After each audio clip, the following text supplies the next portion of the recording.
I just want to bring to our viewers' attention one of those places that does need more attention at the moment. And as you say, Daniel, there's a lot going on in the world, but the floods in Brazil at the moment are particularly heinous. We've got some vision here of aid workers, of people doing what they can, that generosity of spirit that you talk about. What else can you tell us about the work that you're doing there and what's required?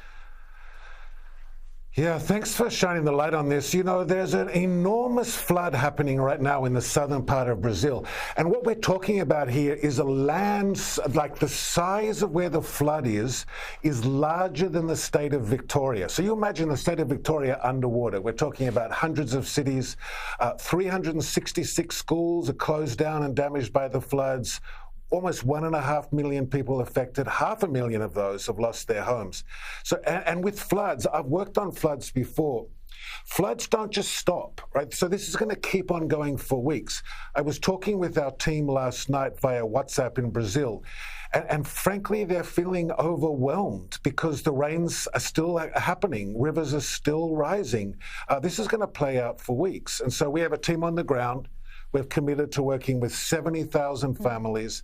That's about 200,000 children, and we're providing them with shelter, emergency food, blankets, and things like that.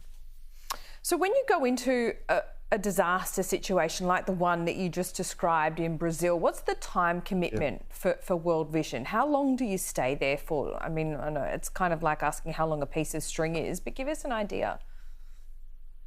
Yeah, no, it's a great question. So one of the ways that we think about ourselves is like first in, last out. So World Vision's always committed to speed of action. I know that you're never first in, Daniel. But we stay. We've spoken about that.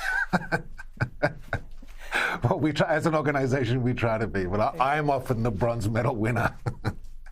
But we try to get in there as quickly as we can. And so we have teams on the ground. No, we're going to be there through the process of rebuilding. We're trying to raise $8 million to help us do that. But like I said earlier, we're going to take whatever we can get and help those communities rebuild. They need friends right now. They need community to surround them. And they're going to love the fact, by the way, that I'm talking to you here in Australia and that people care about them, so far away. And so we're going to stay there and we're going to help rebuild.